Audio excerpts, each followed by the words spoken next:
Now this picture's been messed up just a little bit, so maybe I'll grab a few appropriately colored pieces of chalk. Where's the yellow chalk? I had yellow chalk here somewhere. Here we go. Okay. So just to redo this without all the mess. The original matrix was this. I'm not going to read it to you. You can read. Well, just in case you're visually impaired. Of course, then you can't read my the captioning.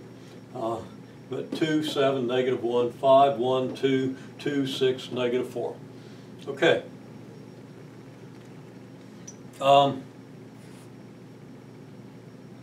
And I actually use green up there instead of yellow. I can't see. Okay, well, anyhow, it doesn't matter. Okay. The 1, 1 cofactor of this matrix, okay, means that we take the element in row 1, column 1. So 1, 1 cofactor. We go to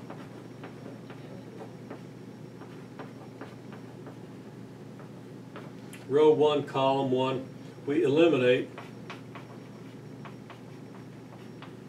row 1 and column 1 from our matrix. So you see what some of the marks up here might have meant.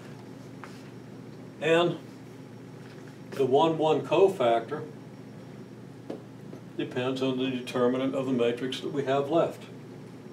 Okay? Now, the matrix that we have left is called the minor. Okay, the 1, 1 minor is then this matrix.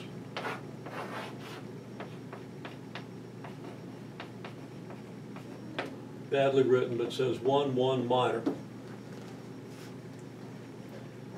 The 1, 1 cofactor is just the determinant of that minor.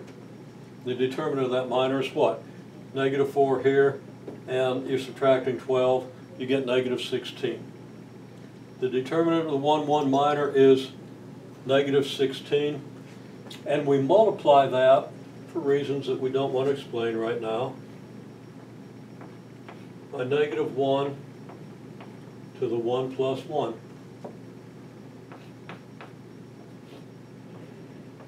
We multiply that by the determinant of 6, -4. We get -1 squared times 16, which is 16. Now that's exactly what I wrote up here, except I identified things a little bit. The 1, 1 minor is this matrix. It just corresponds to what I did here.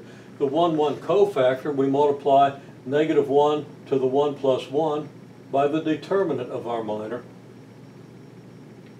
And in this case, we get -16. Okay? Now that's the first thing you have to understand. Now in general, we define the ij minor to be the matrix you get by eliminating row I and column j. And then the ij cofactor is just the determinant of the ij minor multiplied by -1 to the I plus j. Now I had times your aij here because that's what you do in calculating it. And at that point, I don't usually even think in terms of the word cofactor. So I had to stop and say, wait a minute, is the cofactor what you get when you multiply by aij? Not the way I did it originally, but then I wanted to look that up to verify that I hadn't done something really stupid. And of course, by not being clear about the definition of cofactor, that was kind of stupid. Again, I don't think in terms of that terminology, okay? So no excuse. I should have looked that up earlier to verify that I was thinking correctly. Turns out that I was, but then I decided maybe I was wrong and I wrote something down that shouldn't have been there. Okay, well, anyhow, again, the ij minor, very easy. You eliminate row I and column j. You get a matrix. You take the determinant of that matrix, multiply it by -1 to the I plus j to get your ij minor. Well, no, to get your ij cofactor. Okay.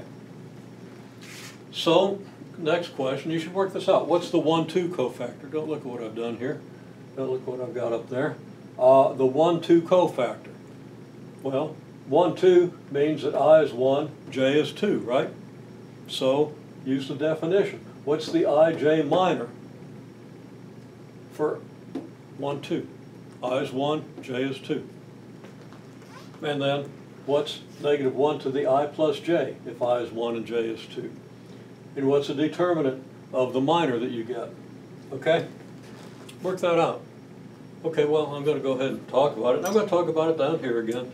Okay, the 1, 2 cofactor, we're going to eliminate row 1, same row we eliminated before, but we're going to eliminate column 2, which is going to leave us the 5, the 2, and the negative 4. Okay? Again, the 1, 2 cofactor, take off row 1, take out column 2, and the numbers you have left form a matrix, and the matrix is 5, 2, 2, negative 4. Okay, that's your 1, 2 minor. The 1, 2 cofactor, you just multiply the determinant of that minor by negative 1 to the I plus J. Negative 1 in this case to the 1 plus 2. That would be negative 1 to the third, which is negative 1. The determinant is negative 20, and negative 4 gives you negative 24. So we're going to have negative 1 times negative 24 is 24. Okay? And the 1, 3 cofactor, well, you should be able to determine that. You just take the third row, the first row in the third column, eliminate them. You're left with the matrix 5, 1, 2, 6. So right there it is. The determinant of that matrix is 30 minus 2, which is 28. To get the cofactor, you multiply that by negative 1 to the 1 plus 3, because it's the 1, 3 cofactor, okay? And 1 plus 3 is 4. That's an even number. Negative 1 to an even power is 1. So you just get the 28 for this determinant. Okay? That's how you calculate the cofactors.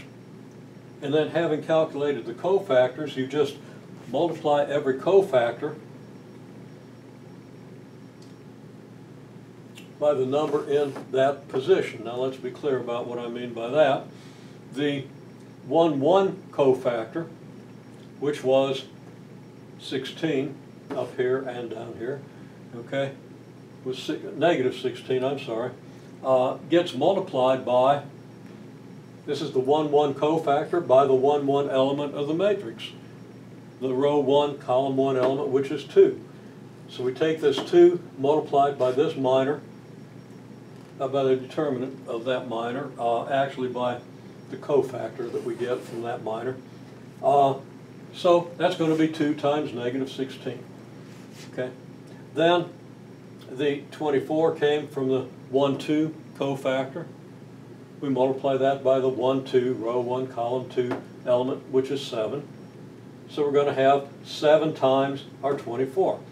Okay, so we have our 2 times negative 16 here, our 7 times the 24 here, and then our 1, 3 element, which is negative 1, row 1, column 3, you get negative 1. The cofactor is 28, so we have negative 1 times 28. And we add all that up. 7 times 24 is 154. Negative 28 and negative 32 is negative 60. 154 negative 60 is 94, so I believe that determinant is 94. Okay, well that's how it's done. Okay, you just go across the top row, get the minor corresponding to every position on that row, get the cofactor by multiplying the determinant of the minor by negative 1 to the I plus j, and add up all your results. Okay? Multiply each cofactor by the number and add up all of those products. So that seems a little involved, and it sort of is, but wait till you see what happens with a 4x4 matrix. Then you'll get a sense of what happens with much larger matrices, and you'll be glad that there's an easier way to do this, namely using elementary matrices or other reduction techniques that we'll mention in a few minutes.